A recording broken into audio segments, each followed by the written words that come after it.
स्वाद्रव्य ई को कम करो और परद्रव्य पर। किस पर? स्वाद्रव्य और परद्रव्य।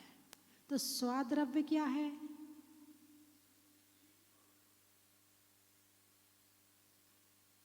मैं स्वाद्रव्य हूं, यानी मैं जीव हूं। ठीक है। परद्रव्य क्या है? आत्मा को छोड़कर जितना जो कुछ है सब क्या है? परद्रव्य है। ठीक है। अब स्वाक्षेत्र, द्रव्य, क्षेत्र, काल और भाव। स्वाद्रव्य, स्वाक्षेत्र, स्वाकाल और स्वभाव। परद्रव्य, परक्षेत्र, परकाल और परभाव।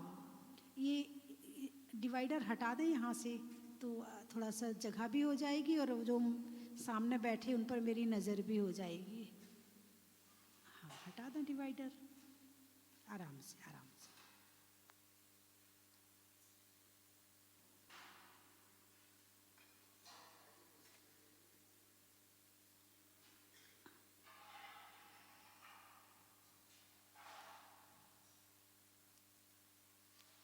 चलिए आ जाइए, सब लोग बैठ जाएं।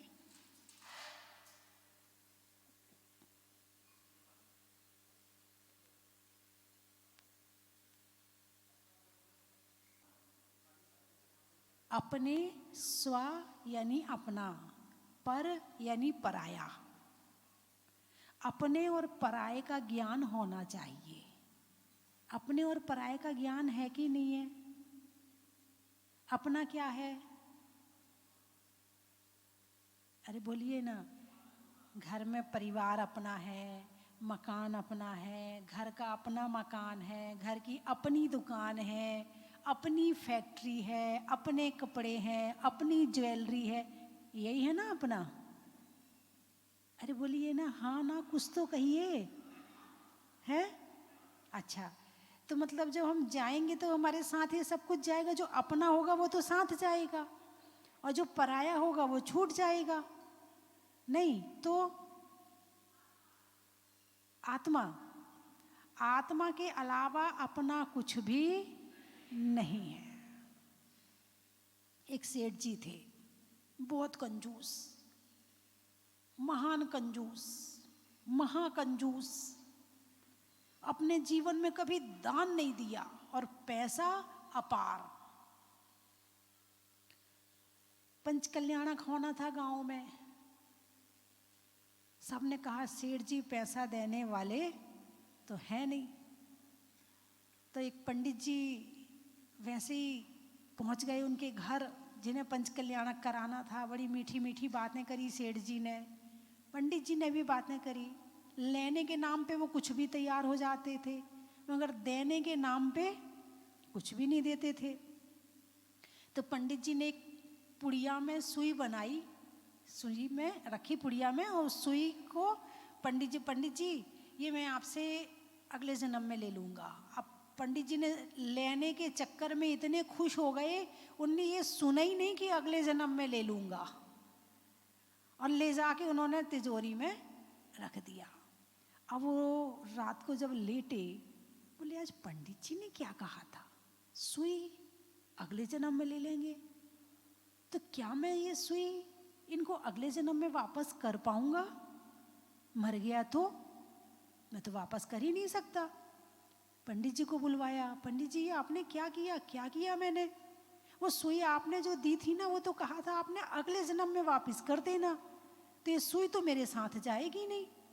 अब रात भर सेठ जी को नींद नहीं आई। जब एक सुई मेरे साथ नहीं जाएगी तो मैंने इतना धन कमाया है, ये क्या मेरे साथ जाएगा? ये भी मेरे साथ नहीं जाएगा। ये मैंने महल मकान बनाए हैं, क्या ये मेरे साथ जाएगा? नहीं, मेरे साथ ये भी नहीं जाएगा। रात भर में तो सेठ जी में परिवर्तन आ गया। सेठ जी को बुलाया, सेठ जी पंचकल्याणक में कितना पैसा लगेगा? नहीं सेठ जी आप कैसे दे सकते, हम आपका पैसा नहीं लेंगे। नहीं सेठ जी जो आप कहोगे पंडित जी वो मैं दूंगा। बोले एक काम करो, एक थैली में सोना भर के लाओ। ले आए, चलो नदी किनारे चले गए, इस नदी में डाल दो। अब वो थैली खोल के डालने तैयार हो गए। पंडित जी से पूछा नहीं कि क्यों, एट बट किंतु परंतु चूंकि, इसलिए कुछ नहीं। पंडित जी ने कह दिया कि इसमें डाल दो तो डालना है। समर्पण। पहले ऐसे थे कि बिल्कुल नहीं, और अब ऐसे हैं कि जितना चाहो ले लो। अब वो जो डालने तैयार हुए तो पंडित जी ने कहा रुको, अब हम आपका दान ले सकते हैं। अब हमें विश्वास हो गया कि आप दान वास्तव में देना चाहते हैं। अब चर्चा हुई बैठ के, सेठ जी ये जो आपने एक सुई की बात करी ना, ये बस मेरे दिल में उतर गई। मुझे ये ज्ञान हो गया कि एक सुई भी मेरे साथ में जाने वाली नहीं है। मैंने जो इतनी अपार संपदा इकट्ठी करी है, ये तो कड़ भी नहीं जाएगी। जब जाऊंगा तो इस शरीर को भी यहीं छोड़ जाऊंगा। सुई की तो छोड़ो, ये शरीर भी यहीं छोड़ जाऊंगा। शरीर भी मेरे साथ जाने वाला नहीं है। क्या जाएगा? अकेली आत्मा जाएगी, और जो अच्छे बुरे कर्म किए हैं वो मेरे साथ जाएंगे। अच्छा सेठ जी, तो अब बताओ पंच कल्याणक में आप क्या लगाना चाहते हो?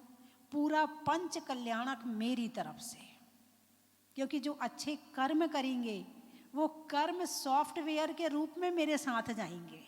हार्डवेयर यहीं छूट जाएगा और सॉफ्टवेयर साथ चला जाएगा।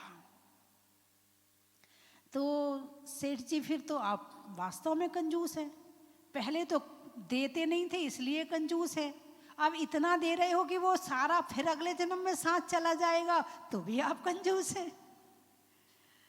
दोनों हंसते हुए बात करते रहे। बहुत अच्छा पंच कल्याणक हुआ। सारा खर्चा सेठ जी ने अपनी तरफ से दिया, सारा पंच कल्याणक करवाया। पर द्रव्य जो मिला है ना, उपयोग करने को मिला है। धन क्यों मिला है? अरे बोलिए ना, क्या उपयोग करना है धन का?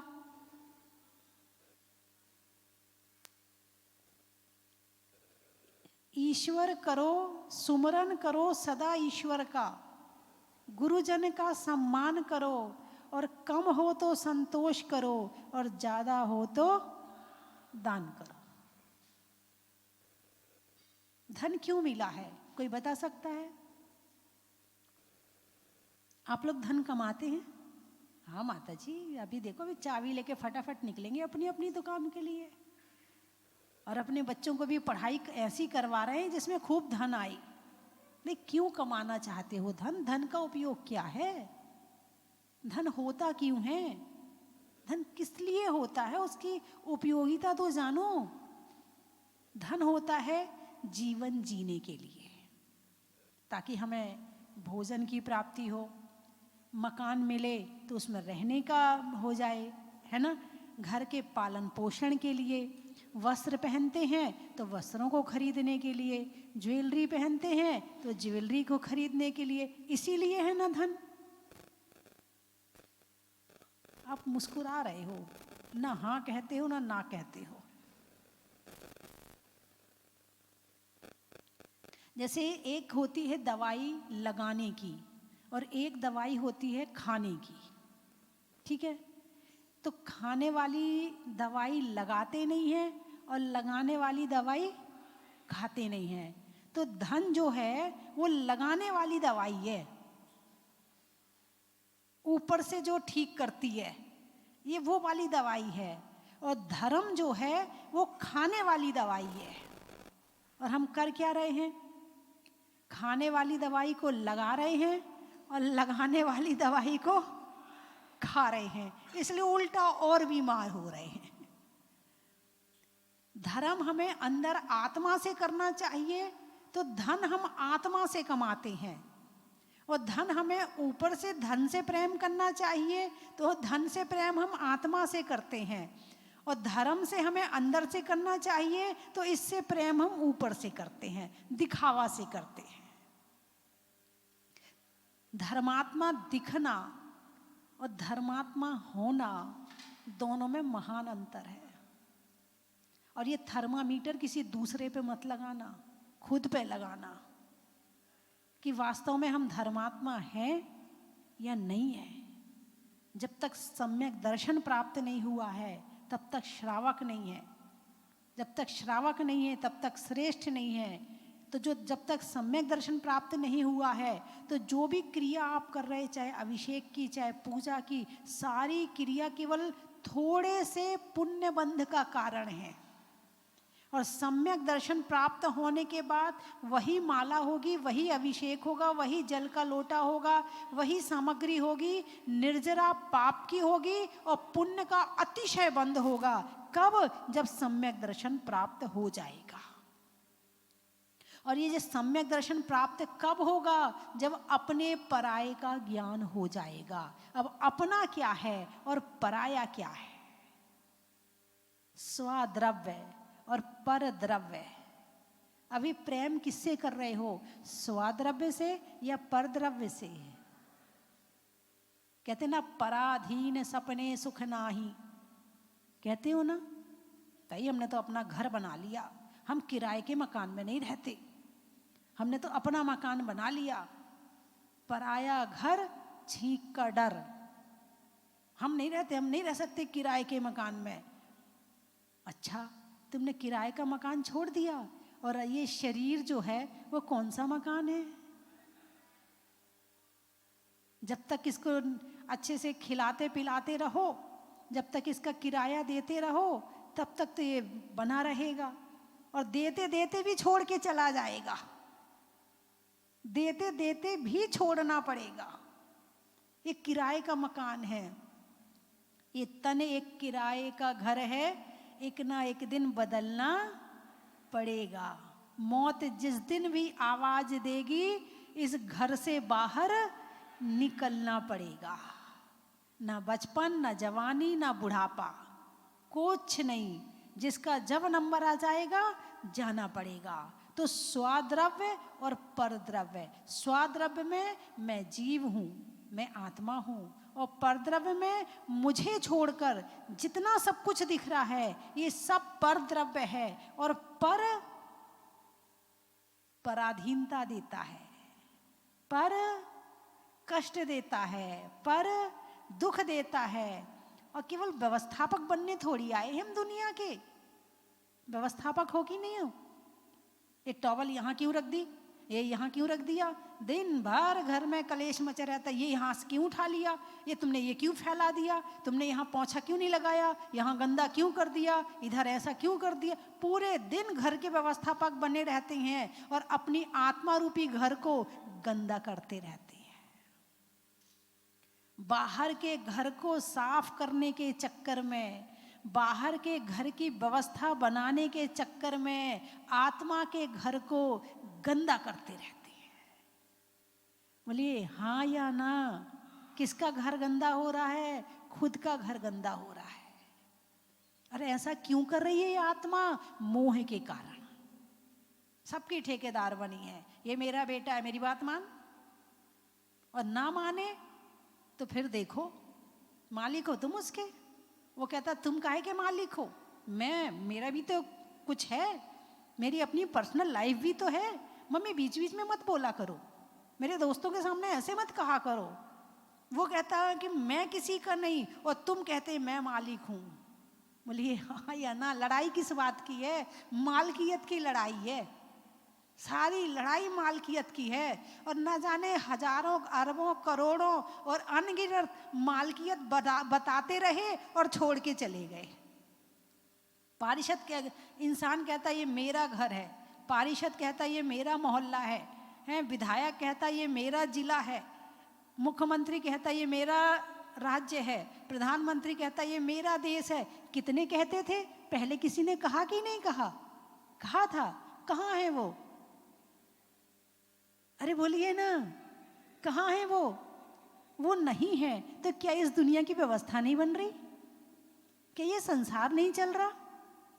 अरे बोलिए ना। हम सोचते हम चला रहे हैं इस दुनिया को ना, भूल जाओ। जो इस गलत फहमी में है ना, वो अपनी गलत फहमी निकाल दो कि तुम चला रहे हो। इस दुनिया को कर्म चला रहा है, सबका अपना कर्म है और अपने अपने कर्मों की व्यवस्था का हर व्यक्ति अपना फल भोग रहा है और भोगेगा। तुम तो खुद को सुधार लो, इतना बहुत है। इतना भी कर लिया तो तुमने दुनिया में आके बहुत बड़ा काम कर लिया। दुनिया को सुधारने से दुनिया सुधरे ना सुधरे तुम बिगड़ जाओगे। क्या? दुनिया सुधरे ना सुधरे तुम जरूर बिगड़ जाओगे दुनिया के सुधारने के चक्कर में। इसलिए उत्तमा स्वात्म में चिंता चा, पहले अपनी आत्मा की चिंता करो, देह चिंता चा मध्यमा, फिर अपने शरीर की चिंता करो, हैं? अधमा काम चिंता चा, फिर अपने खाने पीने रहने आदि की चिंता करो, और पर चिंता धमा धमा, दूसरों की चिंता करना अधम से अधम काम है। और क्या कर रहे हो? अरे बोलिए ना, पर चिंता कर रहे हो। पर की चिंता में मेरा बेटा आईएएस बन जाए, मेरी बेटी ये बन जाए, उसकी शादी ऐसे घर में हो जाए, मेरे घर में ऐसा हो जाए। बस 24 घंटे आर्त ध्यान, रौद्र ध्यान लगे पड़े हैं करने में। वो बने ना बने, मगर तुम अपना कर्म बंद जरूर कर लेना। हर मम्मी पापा को, यहाँ की बात नहीं कर रही, बहुत सारे मम्मी पापा आते हैं और बच्चे बेचारे इतने टेंशन में, यदि मैंने अपनी मम्मी की इच्छा पूरी नहीं करी तो क्या होगा, मेरे पापा मेरे ऊपर इतना पैसा खर्च कर रहे हैं, यदि मैं नहीं निकल पाई तो क्या होगा। वो टेंशन इतनी करते कि वो पढ़ाई नहीं कर पाते हैं। मैं कोटा, एलएन में, वाइब्रेंट में कई जगह प्रवचन किए। हाँ, उन बच्चों के लिए मैंने कई बार वहाँ, जब मैं कोटा चतुर्मास में थी तो वहाँ प्रवचन किए मैंने। कई हजार बच्चों ने उन प्रवचनों को सुना। तो एलएन में उनके मालिक ने कह दिया, बोले कोई अपनी समस्या, कोई बच्चे यदि माता जी से पूछना चाहता हो तो पूछ सकता है। अब वो बच्चे आए धार आंसुओं की, मम्मी माता जी यदि मेरी इस बार सिलेक्शन नहीं हो पाया, इस बार हम नहीं निकल पाए तो मेरी मम्मी का क्या होगा, मेरे पापा का क्या होगा। और तेज तेज रोने लगी। इन मम्मी पापा ने बच्चों पर इतना लोड डाल रखा है कि बेचारों की जिंदगी खत्म हो गई है, डिप्रेशन में आ गए बच्चे। मैं तो नहीं कर पाया बेटा, तू कर ले। अरे गुलाब का फूल गुलाब का होता है, चमेली का फूल चमेली का होता है, गेंदा का फूल गेंदा का होता है। अब गेंदे के फूल से कहा तुझे तो गुलाब का फूल बनना है, अब वो कैसे बन जाए? नहीं है उसके अंदर योग्यता, नहीं है उसके अंदर क्वालिटी। अब तुम भी टेंशन करो और वो भी टेंशन करे। अरे बोलिए ना, है? और पर द्रव्य से अपेक्षा कर रहे हो, स्वाद द्रव्य को तो देखो। स्वाद द्रव्य की तरफ तो ध्यान ही नहीं। तुम्हें क्या बनना है? तुम्हें कुछ नहीं बनना है, बस बनाना है सबको। और तुम्हारे बनाने से कोई बनने वाला भी नहीं है, ये भी सोच लो। और बन जाए तो फिर बड़ा अहंकार। मैंने अपने बेटे को डॉक्टर बनाया है, बड़ी मेहनत करी, बहुत पैसा लगाया, मैंने अपने बेटे को डॉक्टर बना दिया। अरे उस बेटे का भाग्य नहीं होता तो वो कैसे डॉक्टर बनता? तुमने बनाया कि उसके भाग्य ने उसको डॉक्टर बनाया। अहंकार तुम्हें आ जाता, मेरा बेटा डॉक्टर है। अरे बोलिए ना, धर्म को समझो, खुद भी समझो, बच्चों को भी समझाओ, तुम भी शांति से जियो, बच्चों को भी शांति से जीने दो। ज्यादा लोड मत डालो बच्चों के ऊपर।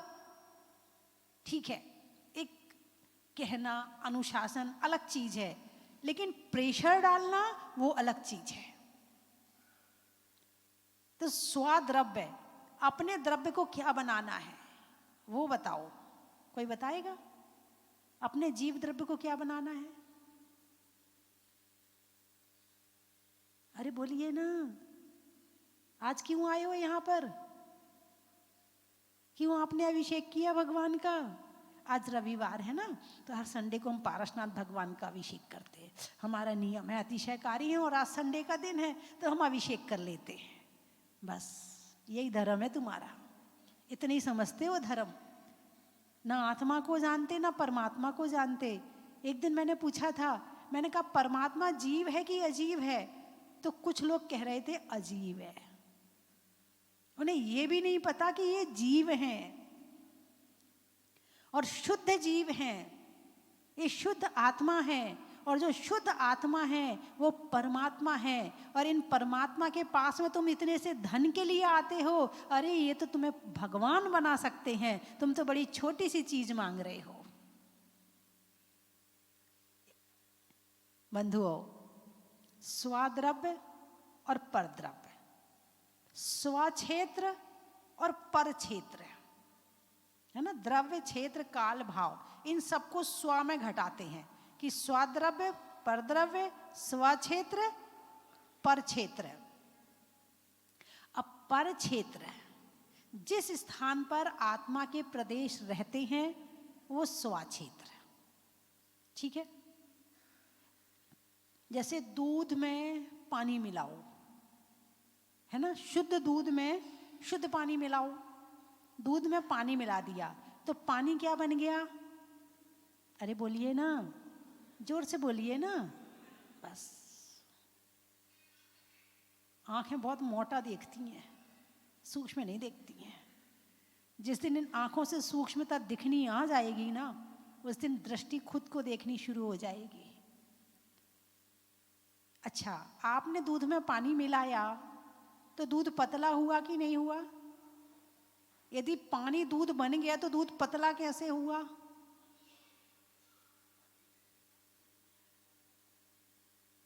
इसका मतलब यह है कि दूध के अणु दूध के हैं, पानी के अणु पानी के हैं।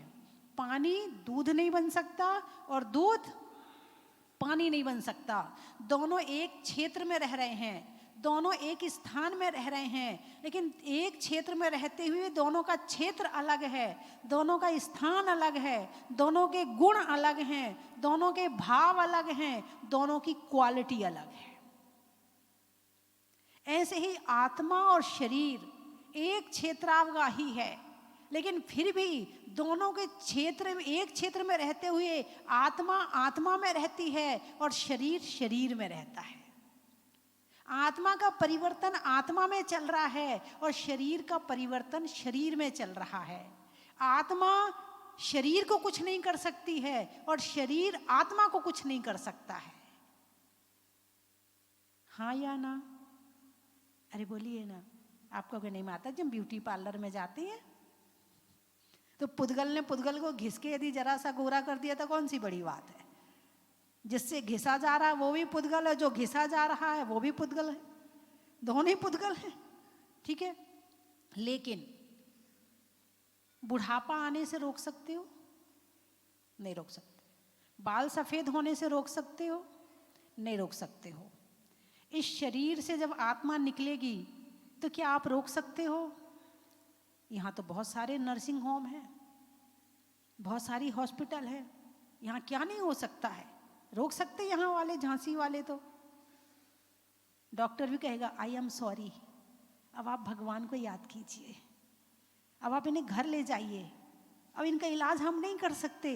ऐसा होता है कि नहीं होता है? शरीर का परिवर्तन शरीर में और आत्मा का परिवर्तन आत्मा में। आत्मा केवल भाव कर सकती है, शरीर को बदल नहीं सकती है। बाल सफेद हो रहे हैं, तुम ऊपर से डाई कर सकते हो, लेकिन अंदर से जो सफेद हो रहे हैं उसे तुम रोक नहीं सकते हो। ये शरीर का परिवर्तन है। पूरन और गलन, पुद्गल का क्या काम है? पूरन और गलन, बनना और बिगड़ना, फिर बनना, फिर बिगड़ना, फिर बनना, फिर बिगड़ना। बस यही चल रहा है संसार में और यही चल रहा है शरीर में। शरीर में और बाहर की मिट्टी में कोई अंतर नहीं है। जब इस शरीर से आत्मा निकल जाएगी तो क्या करेंगे? इस शरीर का शमशान में ले जाएंगे, है ना। फिर क्या होगा? वहां पर उसको अंतिम क्रिया कर देंगे, है ना, अग्नि में सौंप देंगे शरीर को। फिर शरीर का अग्नि में जाने के बाद क्या बन जाएगा? राख बन जाएगा, है ना। फिर आसपास में खेत भी बहुत सारे होते हैं, फिर वो राख उड़ उड़ के कहाँ पहुँच जाएगी? खेतों में पहुँच जाएगी।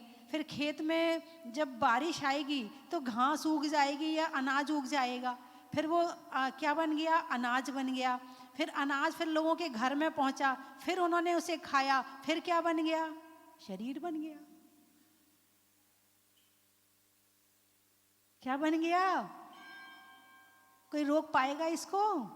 कहाँ गए चक्री जिन जीता भरतखंड सागर, यानी चक्रवर्ती कहाँ हैं? इतने सारे महापुरुष हुए, वो सब कहाँ? वो भी नहीं है। और हम किस खेत की मूली हैं? अरे बोलिए ना, हैं? आज इतनी सारी दुनिया पे मालकियत जमाना चाहते हैं, हम किस खेत की मूली हैं? मालकियत मान कषाय में आती है, और विनय और मार्दव धर्म मान कषाय जाए तो आता है। तो विनय जो है, मार्दव धर्म जो है, वो आत्मा का गुण है। अभिमान जो है वो दोष है। दोष को हटा करके और अपने अंदर मार्दव धर्म प्रकट करना। 10 लक्षण पर्व आप मनाते हो ना? कौन कौन मनाता है? अच्छा, 10 लक्षण पर्व में दूसरा दिन कौन सा होता है? पहला दिन कौन सा होता है? क्षमा का। क्षमा करना सीखा? उसको जब तक सबक नहीं सिखा दूंगा ना, तब तक सांस नहीं लूंगा। मेरा चाहे मकान बिक जाए, घर बिक जाए, उसको जेल पहुंचा के रहूंगा। ऐसे जब गुस्सा आता तब ऐसा करते कि नहीं करते हैं? करते हैं। और क्षमा क्या कहती? अरे कोई बात नहीं, जो हो गया सो हो गया, सबको क्षमा है, उत्तम क्षमा है, जा कोई बात नहीं, सब अपनी गलती अपने हिसाब से तुम सुधारो ना सुधारो, मैं खुद को भी क्षमा करूंगा और दूसरों को भी क्षमा करूंगा। मार्दव धर्म क्या कहता? मुलायम। जो मुलायम होता है वह क्रोध नहीं करता। अभी दीदी कह रही थी माता जी गुस्सा नहीं करती हैं, कह रही थी ना, हैं? माता दीदी को भी रहते हुए हमारे पास 1 साल हो गया है। देखो, अनंतानुबंधी, अप्रत्याख्यान, प्रत्याख्यान और संजुलन 10वें गुण स्थान में जाके ये खत्म होगा। खत्म तो हुआ नहीं है, लेकिन हम खुद को समझा लें, हम खुद को मना लें। हम धर्म करना है तो खुद को मनाना जरूरी है, खुद को समझाना जरूरी है, खुद की गलतियां सुधारना जरूरी है। और जो खुद को समझा लेता है, मना लेता है, खुद की गलतियां सुधार लेता है, उसे गुस्सा करने की जरूरत ही नहीं पड़ती है।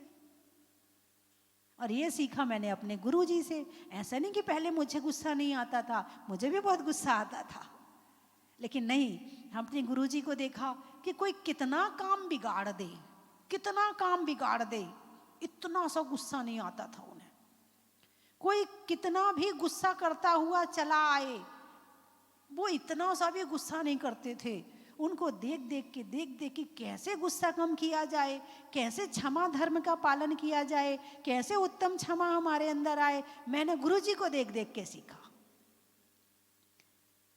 गुस्सा नहीं आता है गुरु को, फिर मैंने उनके लिए भजन लिखा था, गुस्सा नहीं आता है गुरु को और सदा मुस्काते हैं, जो जैसी श्रद्धा से आता वैसा ही फल पाते हैं।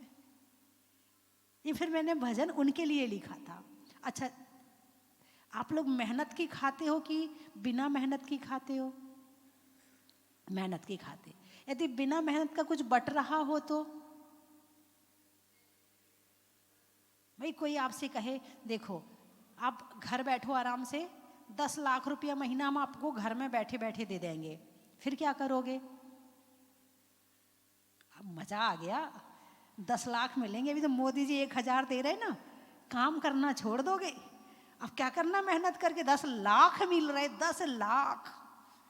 और कोई 1 करोड़ दे रहा हो तो फिर तो बारे नहीं आ रहे हैं, फिर तो हैं, सब कुछ हो जाएगा। यानी बिना मेहनत का मिले तो ज़्यादा खुशी, मेहनत का मिले तो थोड़ा सा देखो दिक्कत, तो टेंशन तो लेनी पड़ती मेहनत करने में, कितनों से माथा पच्ची करनी पड़ती है, पैसा कमाने में कितनी मेहनत, दूसरे की जेब का धन अपनी जेब में लाना हो तो कितना दिमाग खर्च करना पड़ता, वो ही जानता है ना। अच्छा, मुझे ये बताओ, गुस्सा करने में ज्यादा मेहनत लगती है कि प्यार से बोलने में ज्यादा मेहनत लगती है? अरे बोलिए ना। अरे ऐसा कोई नहीं कि यहाँ गुस्सा ना करता हो, कोई किसी की तरफ ना देखे, सब करते हैं। जिसको जहां मौका मिलता सब करते हैं। कमजोरी में और कमजोरों पर गुस्सा आता है?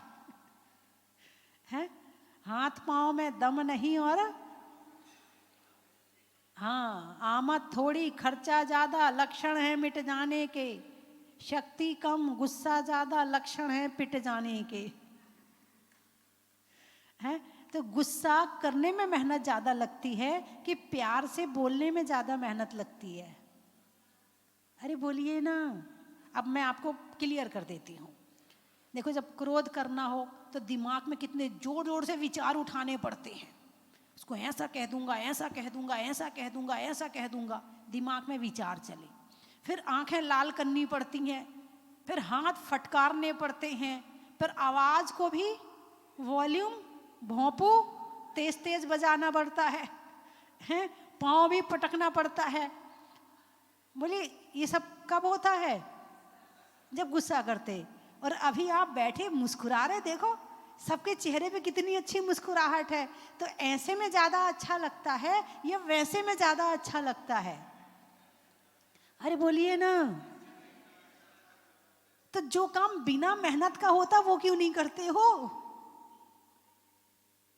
काहे को अपनी एनर्जी वेस्ट करते हो? आपने देखो कितनी मेहनत से पैसा कमाया, पैसा कमाने के बाद फिर घर में आप राशन लेकर आए, फिर उसे का आपने पीसा पिसाया सब किया, फिर आपने कितनी मेहनत से, इतनी सर्दी पड़ रही है फिर भी आपने वहाँ जाके आपकी पत्नी ने भोजन बनाया, घर वालों के लिए सबके लिए भोजन बनाया, फिर आपने उस भोजन को किया, फिर मुंह ने उस भोजन को चबाया, फिर पेट ने उस भोजन को पचाया, फिर उसका रस बना, फिर उसकी शक्ति बनी और आपने उसे क्रोध में खत्म कर दी। यानी आपने अपने मेहनत के पैसे को कहाँ खत्म किया? गलत जगह दुरुपयोग कर लिया उसका। तो कौन कौन नियम लेता कि आज से गुस्सा नहीं करेंगे?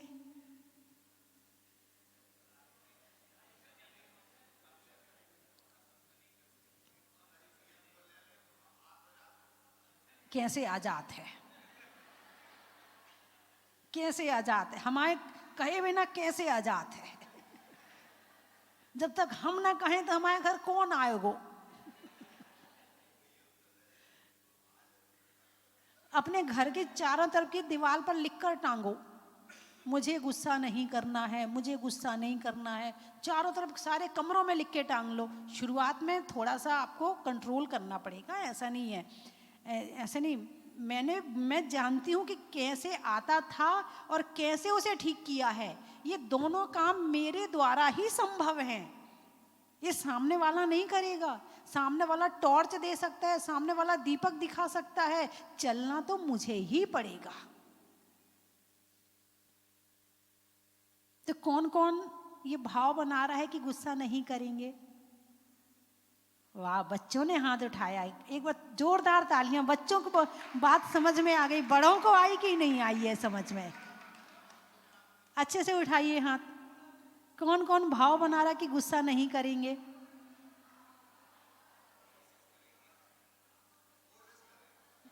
कोशिश वाले तो मैं नहीं मानती। जिनको टालना होता है ना वो कहते कोशिश करेंगे और जो कहते नहीं हम करके दिखाएंगे माता जी, वो वास्तव में महापुरुष है, वो इंसान है। और जो कह रहा है कोशिश करेंगे, मतलब माता जी ठीक है हाथ भी उठा लिया और काम करना भी नहीं पड़ा। ये कोशिश वाले होते हैं। और जो करने वाले होते नहीं माता जी चाहे कुछ भी हो जाए मैं तो करके दिखाऊंगा। जब और कामों के लिए कहते हो मैं तो करके दिखाऊंगा, तो इस काम के लिए क्यों नहीं कहते कि मैं करके दिखाऊंगा? जबकि ये हमारा और सबका भला करने के लिए है। अरे बोलिए ना।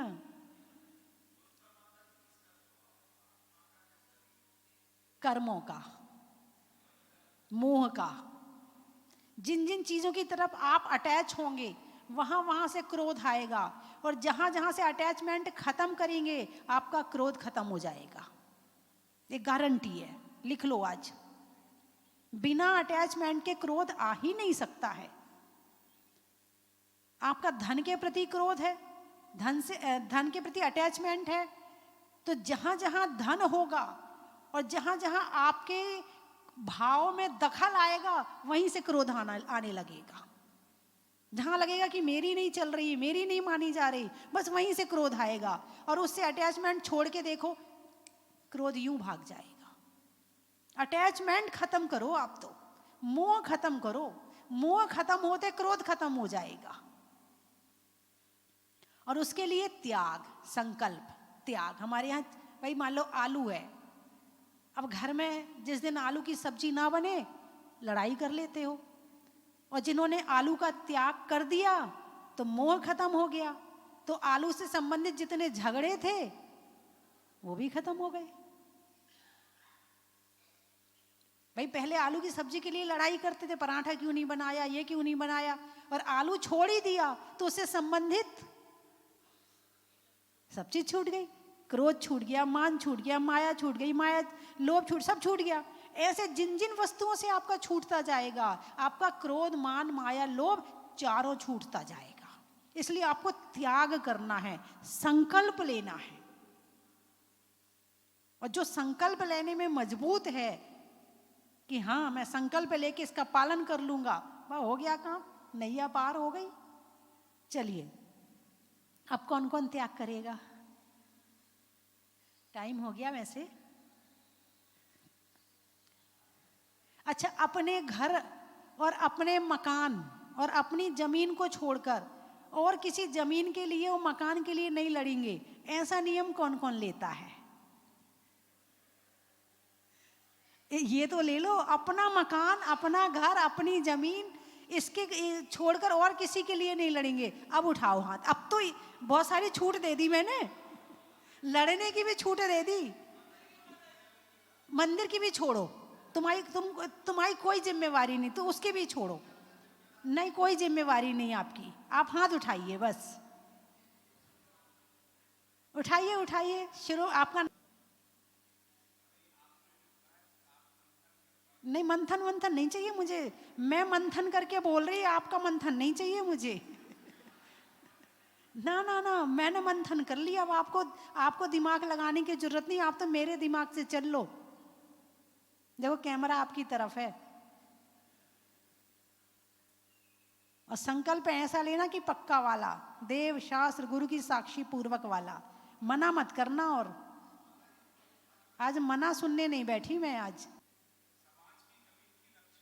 नहीं नहीं, समाज है ना, हम अकेले थोड़ी हैं, बहुत बड़ी समाज है, और लोग करेंगे, आप अकेले थोड़ी हैं।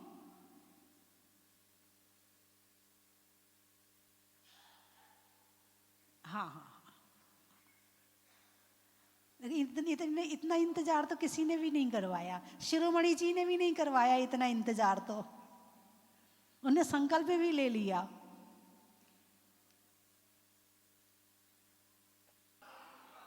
होने में बोध का, करने में शोध का, और छोड़ने में क्रोध का, चेहरे की कांति का, टूटने में भ्रांति का, और जीवन में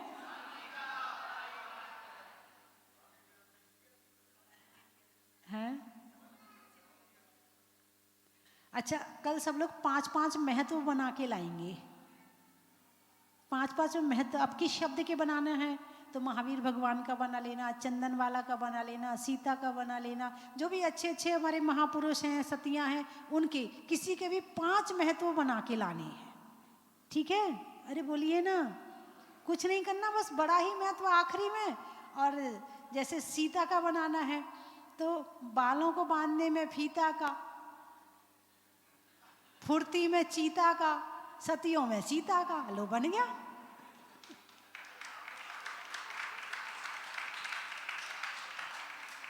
मान लो आप रोटी बना रहे हैं, रोटी बनाने का महत्व बना लें, हैं? लड़कियों में चोटी का,